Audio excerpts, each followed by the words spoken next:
वैसे तो कानून के मुताबिक पुलिस अफसरान के फराइज में शामिल है कि वो हर हालत में अवाम की जानो माल की हिफाजत करें, लेकिन क्या कभी आपने एक ऐसे पुलिस ऑफिसर के बारे में सुना है जो अपनी जॉब के हवाले से बहुत तंग हो और ब्रेक के दौरान सिर्फ मजे के लिए डकैती करने जाता हो, और डकैती करने के लिए वो लंच टाइम का इंतखाब करता है। जैसे ही उसको लंच ब्रेक होती है तो फौरी तौर पे एक बैंक को लूटने के लिए चला जाता है और उसको लूटने के फौरी बाद अपनी ड्यूटी पर वापस आ जाता है और इस तरीके से वहाँ मौजूद होता है कि जैसे कुछ हुआ ही नहीं है। आपको आज की इस वीडियो में सब बताते हैं। इस क्रेजी पुलिस ऑफिसर का नाम आंद्रे है, जो कि साउथ अफ्रीका के पुलिस डिपार्टमेंट का हिस्सा था, और उसकी शख्सियत ऐसी है कि वो हर वक्त थ्रिल की तलाश में रहना उसके लिए जरूरी भी था, क्योंकि उसकी खानदानी जिंदगी अच्छी नहीं थी। एक दिन जब वो बड़ी थ्रिल के हवाले से सोच रहा था तो फैसला करता है कि क्यों ना लंच ब्रेक के दौरान किसी बैंक को लूटा जाए। और जोहानिसबर्ग से डरबन के लिए फ्लाइट पकड़ता है और डरबन में उतर के वो रेंट पे एक कार लेता है ताकि अपने मंसूबे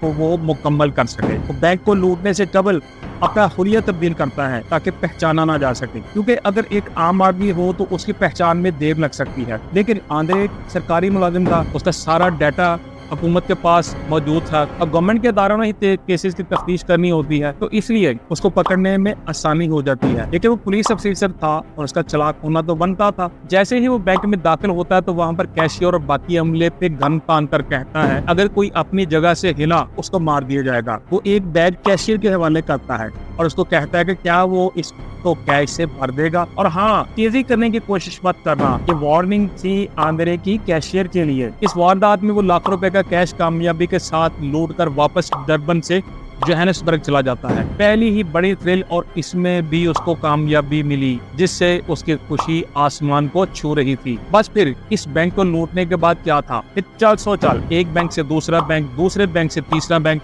और फिर बैंकों को लूटने का ये सिलसिला रुका नहीं। बैंक को लूटता और मुतमिन होके अपने घर वापस चला जाता। पहले तो वो डरबन में बैंकों को लूट रहा था और फिर उसके बाद उसने लोकल बैंकों को भी निशाना बनाना शुरू कर दिया। मतलब कि वो जोहानिसबर्ग जहाँ पर उसकी ड्यूटी थी वहाँ पर भी बैंकों को लूटने लगा। हालांकि उन बैंकों को तो उसने प्रोटेक्ट करना था। आप इसमें देखिए कि उसके हालात इस हद तक उसका साथ दे रहे थे कि वो लंच ब्रेक के दौरान लोकल बैंक को लूटता, वापस ड्यूटी पर चला जाता और खुद ही कुछ देर बाद वहाँ पर तफ्तीश के लिए पहुंच जाता। वो बैंक लूटते लूटते इस हद तक माहिर हो गया था, खुद को इस हवाले से छुपा लेना, मतलब अपनी शनाख्त को छुपा लेना उसके लिए मुश्किल नहीं था और कोई भी उसको शनाख्त नहीं कर सकता था कि यही बंदा तो थोड़ी देर पहले बैंक लूट के गया जो तफ्तीश कर रहा है, क्योंकि वो एक पुलिस ऑफिसर था और बड़े अच्छे तरीके से जानता था कि बैंकों का सिक्योरिटी सिस्टम कैसे काम करता है और अपनी शनाख्त छुपाने के हवाले से उसको क्या क्या करना चाहिए। तो इसलिए वो बैंक लूटता और बड़े आराम से वहां से फरार हो जाता और कोई भी उसकी शनाख्त नहीं कर सकता था। आप ये जान के हैरान होंगे कि आंद्रे की जानिब से बैंकों को लूटते जाने का सिलसिला 3 साल तक जारी रहता है और इस दौरान वो 30 से ज्यादा बैंकों से लाखों रुपए लूट लेता है। इसके लिए ये सबसे बड़ी थ्रिल थी, मगर वो कहते हैं ना कि बुरा काम ज्यादा देर तक नहीं चल सकता और एक दिन वो पकड़ा जाता है। उसके पकड़े जाने की कहानी भी बड़ी अजीब है, सुनाते हैं आप। एक पार्टी को देना वो अपने दोस्त जिसका नाम कौर है उसके सामने शेखी बगा रहा था और उसको बताता है कि जितने भी बैंक लूटे गए हैं इन तमाम बैंकों को उसने लूटा है। वो उसको बताता है कि वो बैंक लूटने में बहुत ही माहिर है और भी एक खुफिया तफ्तीशी इदारे में काम कर चुका था और उसको हालात की नजाकत का अंदाजा था। पहले वो सोचता है कि आंद्रे शेखी बगा रहा था, लेकिन फिर वो ख्याल करता है कि क्यों न इस मामले को अपने किसी ऑफिसर के साथ शेयर किया जाए। होता कुछ यूं है कि जैसे ही आंद्रे नेक्स्ट टाइम बैंक लूटने के लिए डरबन जाता है तो वहाँ पर उसको वेलकम करने के लिए पहले ही पुलिस मौजूद होती है। इस दफा किस्मत आंद्रे का साथ नहीं देती और पुलिस उसको पकड़ के जेल भिजवा देती है, जहाँ पर उसको सजा दी जाती है। होना तो ये चाहिए था कि जेल जाने के बाद वो अपने हालात को अच्छा करता, क्योंकि एक पुलिस ऑफिसर था और उसको पता था कि अच्छा और बुरा क्या है। मगर वो जेल में भी बाज नहीं आता और वहाँ 2 लोगों के साथ मिलता है, जिनमें से एक का नाम मैकाल था और दूसरे का नाम था हेल। हालात की सितम जरीफी देखिए या आंद्रे की खुशकिस्मती कि मैकाल और हेल भी दोनों रॉबरी केस में जेल में थे। अब ये तीनों कुछ बड़ा करने का प्लान करने वाले थे। ये तीनों बहुत ही गहरे दोस्त बन जाते हैं और उनकी ये दोस्ती 3 साल तक चलती रहती है। एक दिन ये तीनों एक बहुत बड़ी साजिश का प्लान करते हैं कि कैसे जेल से फरार हुआ जाए। वो प्लान कुछ यूं बनाते हैं कि उनमें से 2 खुद को जख्मी कर लेंगे और जख्मी होने की वजह से उनकी हालत को देखते हुए जेल हुक्काम उनको फौरी तौर पे इलाज मुआवजा के लिए अस्पताल शिफ्ट करेंगे। जैसे ही उनको अस्पताल शिफ्ट किया जाता है, वहाँ पर वो जेल गार्ड पर हमला कर देते हैं। वो जेल गार्ड से उनका असला छीन लेते हैं और अस्पताल के डॉक्टर की गाड़ी भी छीनकर वहाँ से फरार हो जाते हैं। फरार होने के बाद तकरीबन 3 माह तक आंद्रे और उसका दोस्त मैकाल खुफिया तौर पर जिंदगी गुजारते हैं और फिर एक दिन वो अपने साथी हेल को जेल से छुड़ाने के लिए मुकम्मल तैयारी करते हैं और वो हेल को भी कैद से छुड़ाने में कामयाब हो जाते हैं। अब तीनों इकट्ठे हैं और एक बड़ा क्लियर प्लान करने जा रहे थे और मुकम्मल तौर पर तैयारी करते हैं कि किसी बैंक को लूटा जाए। इन तीनों में से बैंक लूटने का तजर्बा सिर्फ आंद्रे का था। वो मैकाल और हेल को अपने प्लान के बारे में बताता है। फिर तीनों तहैया कर लेते हैं कि वो अपने प्लान पर हर हाल में अमल करेंगे। वो यके बाद दीगरे प्लान के मुताबिक कई बैंकों को लूटते हैं। वो लूटते तो बैंक थे, लेकिन इस तरीके से वो अपना हुलिया बदलते थे जैसे वो जोकर हों। अजीब तरह की मूछें, अजीब तरह के बाल, अजीब तरह की ऐनक का वो इस्तेमाल करते थे। लेकिन आंद्रे चूंकि सब चीजों से वाकिफ था और शनाख्त छुपाने के लिए अजीब दिखना बहुत जरूरी था, इसके लिए यही फार्मूला वो अपने दोस्तों के लिए इस्तेमाल करता है। काल और हेल भी उसके जैसा हुलिया बना लेते हैं। वो बैंक लूटते लूटते इतने माहिर हो चुके थे कि कोई भी वारदात को 5 मिनट के अंदर अंदर कर लेते थे। यानी उनको किसी भी बैंक को लूटना होता तो 5 मिनट का टाइम वो घड़ी पे सेट करते, उसके अंदर वो बैंक को लूटते और वहां से फरार हो जाते। और ऐसा भी हुआ कि उन्होंने एक दिन में 4 बैंकों को भी लूटा। उनका प्लान बहुत फूल प्रूफ जा रहा था। बैंक रॉबरी की मुतअद्दिद वारदातों के बाद आंद्रे गैंग खबरों का भी हिस्सा बनने लगा। एक तरफ तो पुलिस परेशान थी, जबकि दूसरी तरफ अवाम उनकी वारदातों को इन समझते हुए उनको सेलिब्रेट करना शुरू कर देते हैं। इन तमाम वारदातों की वजह से अवाम पुलिस को बेवकूफ कहना शुरू कर देती है। उसकी वजह सिर्फ ये थी कि पुलिस इस गैंग को काबू करने में नाकाम नजर आ रही थी। आंद्रे, हेल और मैकाल ये लोगों के लिए एक फोक हीरो की तरह बन जाते हैं और वो इनको स्टैंडर्ड गैंग कहना शुरू कर देते हैं।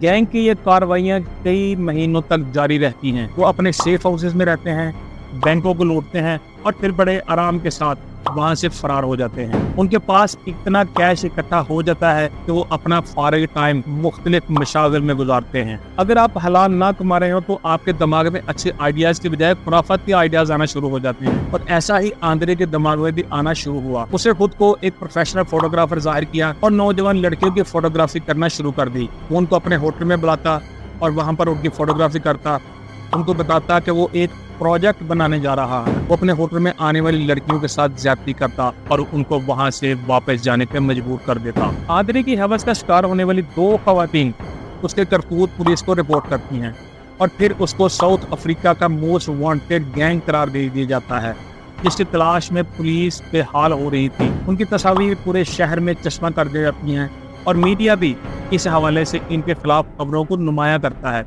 मतलब इस गैंग के हवाले से अब पूरे शहर में बातें होना शुरू हो गई थी। क्योंकि तीनों ही इवल जीनियस थे और उनको पता था कि हालात से कैसे बचना है। उनका ख्याल था कि ये सारा कुछ वक्ती तौर पे उनके खिलाफ हो रहा है और खुद को महफूज रखने के लिए वो प्लान करते हैं कि वो मुल्क को छोड़ दें। सबसे पहले आंद्रे मुल्क से फरार होने का प्लान करता है और इसके लिए वो एक छोटा यार्ड भी हासिल कर लेता है, क्योंकि मुल्क से फरार होने के लिए उसके पास इससे महफूज तरीका नहीं था। उसका ये प्लान कामयाब रहता है और वो अमेरिका पहुंच जाता है। जबकि दूसरी जानब साउथ अफ्रीका में पुलिस उनके साथ जो बाकी लोग थे उनकी तलाश भी जारी रखती है और उसके सेफ हाउस तक पहुंच जाती है, जहां पर वो अपना टाइम गुजारा करते थे।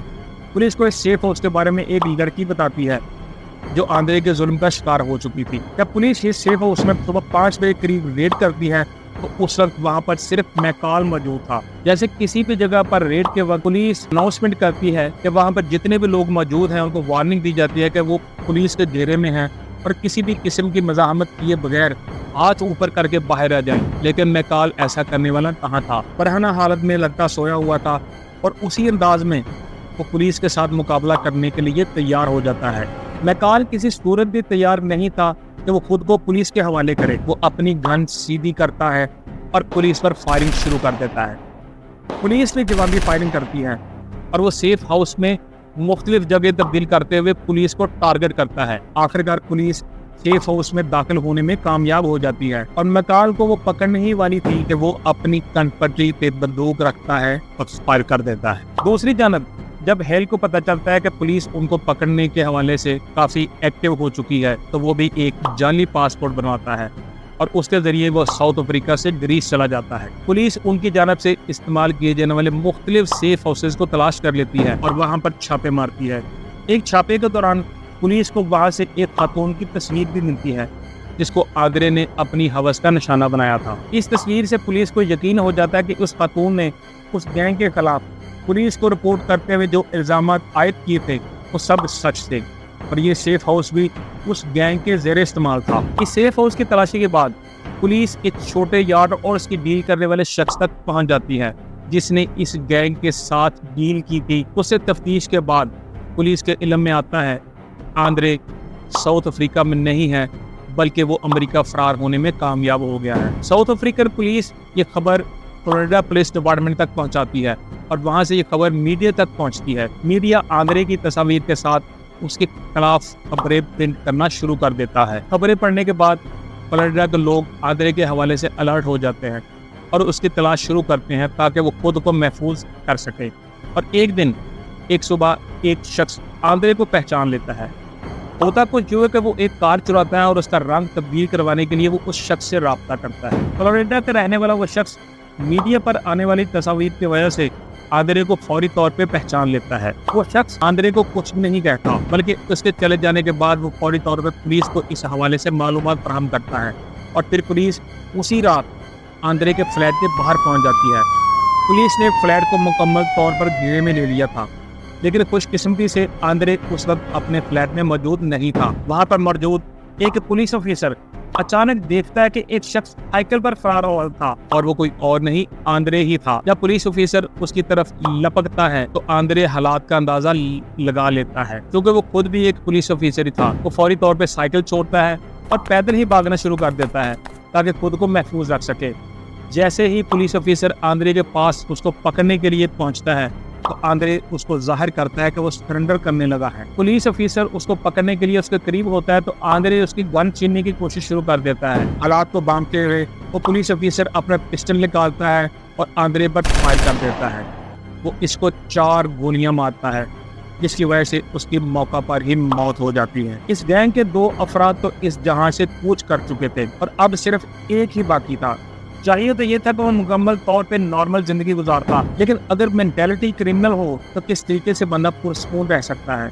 بچ جانے والا تیسرا آدمی ہیل تھا جو گریس سے لندن چلا جاتا ہے، اور وہاں پر بھی وہ آرام سے نہیں بیٹھتا بلکہ ایک بینک کو لوٹنے کا پلان کرتا ہے، مگر اس دفعہ قسمت اس پر مہربان نہیں ہوتی اور وہ پکڑا جاتا ہے۔ پولیس اس کے خلاف تفتیش کرتی ہے اور پھر ہیل کو 20 سال قید کی سزا سنا دی جاتی ہے۔ جیل میں جانے کے بعد ہیل اب بدل چکا تھا۔ وہ پہلے کی طرح جیل سے فرار کے حوالے سے کوئی پلان نہیں بناتا بلکہ اچھے لوگوں کی طرح وہ اپنا ٹائم گزارتا ہے، اور سزا پوری ہونے کے بعد جب وہ باہر آتا ہے تو ایک پبلک اسپیکر بن جاتا ہے۔ اپنے لیکچرز کے دوران وہ لوگوں کو بتاتا ہے کہ ایک کرمنل کی زندگی کتنی مشکل ہوتی ہے اور اسے کس طریقے سے بچنا چاہیے تاکہ آپ خود بھی پرسکون رہ سکیں اور آپ کا معاشرہ بھی محفوظ رہ سکے۔ وہ کہتا ہے کہ کس طریقے سے انہوں نے اپنا ٹیلنٹ جرم کی دنیا میں ضائع کیا اور اس کے عوض ان کو کچھ بھی نہ ملا۔